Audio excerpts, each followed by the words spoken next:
Ooh, baby, you're the only thing in this whole world that's pure and good and right.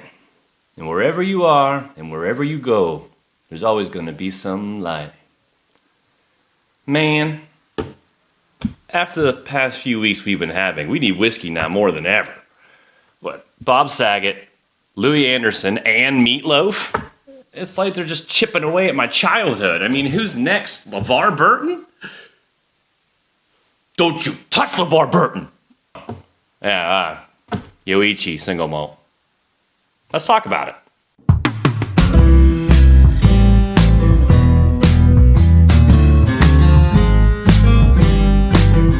Alright, let's blast into it. So this is the Yoichi Single Malt from the Nikka Distillery, which I don't think a whole lot of people care about the history that much, I'm finding. They just want to know if it's good or not. So, yeah, it is. I don't know if it's $100 good, but it's pretty good. I really enjoy it. But going back to a little bit of history, just for the fun of it, it's at the Nikka Distillery, which is in the northern part of Japan. And the master distiller chose that area because it closely resembled the climate of Scotland, where he was taught to distill. Now, this is a non-age statement whiskey, 45% ABV. But a little bit of research, and I found that the age is between 10 and 20 years in this one. And it's replacing the majority of the age statement whiskeys from the Yoichi line because they just can't meet the demand. Too many people want this stuff, man. It's too good, flying off the shelf. So this is kind of replacing a lot of the age statement whiskeys from this line.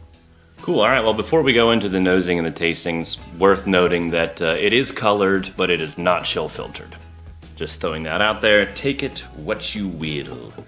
Now, I made my notes on this a few days ago, and I'll be completely honest with you. When I first bought it and opened it and tasted it with some friends, I didn't really care for it. It wasn't bad per se. It just wasn't my cup of tea. And I just assumed over time it would kind of open up and maybe just change a little bit and become more, I don't want to say palatable for me, but just, likable for me. And I was right, thankfully. I bought it last summer, and I just revisited it the other day, and she's opened up a lot. It's really cool how things change over time. It's really neat. Now, this is one of the actually most complex, especially on the finish, whiskeys that I've tried in a very long time. I really dig it. Now, on the nose, I'm getting some like Starburst. Like if you took the strawberry and lemon Starburst and squished them together, so it's kind of like an artificially fruity note mixed with a bit of a waxy character. There's some pepper. There is some light floral peat, but there's not a lot of smoke. But I remember letting it sit a little bit longer, and then little wisps of smoke kind of made their way up through. So it's there, you just gotta be patient for it. Yeah, just waxy candy. That's really interesting, with a little bit of a peat kind of veined through it all. That's so cool. I like that. All right, well, I'm gonna give her a taste. Ganbei.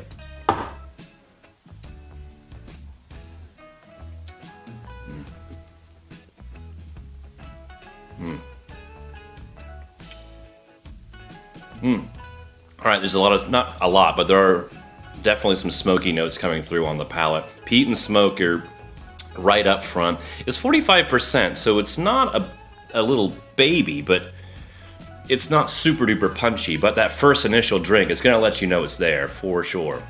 And that first initial punch is going to be smoke and peat. But that subsides. When you get closer to the back palate, that kind of mellows out. That waxiness continues. There's some black pepper in there as well. And I'm getting... Hold on. And there's a thing that I'm not sure if many people in the States will really get this one, but there's a certain pear that is very popular over here in Asia. And it's small, it's very soft, white flesh, and it has a very distinctive smell. And it really, if you've ever tried Chinese baijiu or mijiu, baijiu is just the Chinese equivalent of sake in Japan or schnapps in Germany or whatever the other stuff is around the world.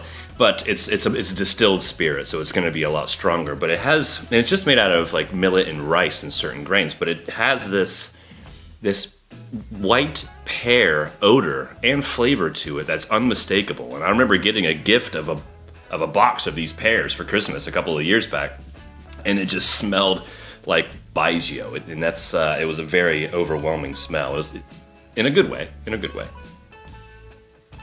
It's definitely there. I'm actually getting some cedar and pencil shavings now. That's cool. But yeah, so that waxy character, the pears, the unripened peaches, they're not too soft yet or juicy. They're still kind of hard and firm. Killing it, Freed. You're killing it. Keep it up, dude.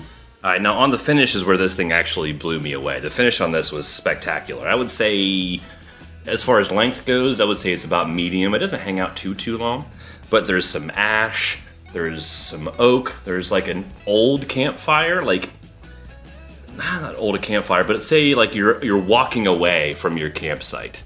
You're walking away from the campfire, and it's kind of just, there's some remnants in the air. Some very high quality Baggio, though Chinese white alcohol I mentioned before. Blue cheese. It's just a very complex and layered finish. And I've never experienced anything like this before. It's really cool to explore, and I guarantee you'll find something different every single time. It's super duper cool. So, as far as recommending it, yeah. Remember, I didn't like it until about a little bit past the shoulder, so give it some time, and who knows, maybe you'll enjoy it. Is it worth $100? No, I don't think so. I don't think I would buy that again for $100. If I found it for maybe like 70, 65, highly unlikely, but I would buy it then. But for $100, I don't think I would buy that again. But if you find it in a bar, try it out. It's kind of good. You'll enjoy it. And this does actually meet all the standards to be considered a Japanese whiskey. They do have a new set of rules that will be taking effect in 2024, which is essentially mirrors the Scottish rules. So this one can be classified as a Japanese whiskey because the grains were grown in Japan, it was distilled in Japan, and aged in Japan. So all of it's Japanese.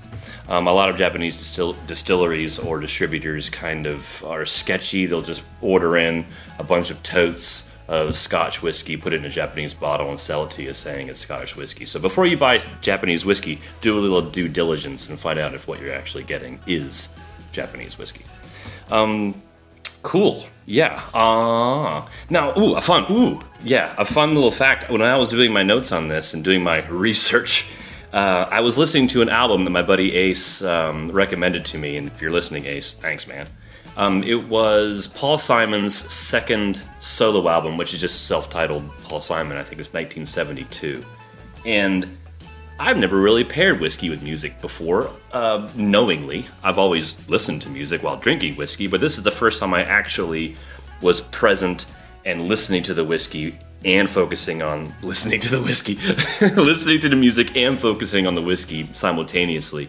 And it was a blast. I really enjoyed it. And if you get a chance to listen to that album, I strongly recommend it, especially the track Duncan. Standout track, really good stuff. And that's basically it. And I have one other little thing. Right before I started filming this, I got some whiskey delivery in the mail. So let's open it and see what it is. I don't even remember what it is. I have a lot of things kind of on the way, so this could be one of several different things. So let's have a look-see. Wait, what?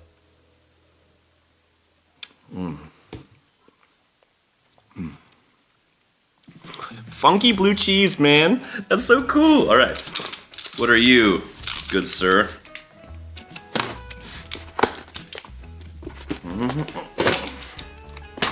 I have an idea, but I'm not 100%. Oh, baby. Here's the box, so we can just do that. Ooh, it's the Tamdu. Yeah. Tamdu 12-year-old. The bottle is in there too, don't worry. So this is basically how I get 99.9% of my whiskey here in China. I have to order it from second-party vendors, and I can't just hop off to a shop and pick it up, unfortunately. Ooh, it's cold. Very, very cold. Yeah, there she be. Tamdu 12-year-old.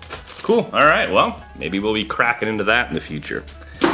But we shall see. Well, Mr. Loaf, Mr. Anderson, Mr. Saget, rest well, guys. Thanks for everything, and thanks for watching, and we'll see you next time.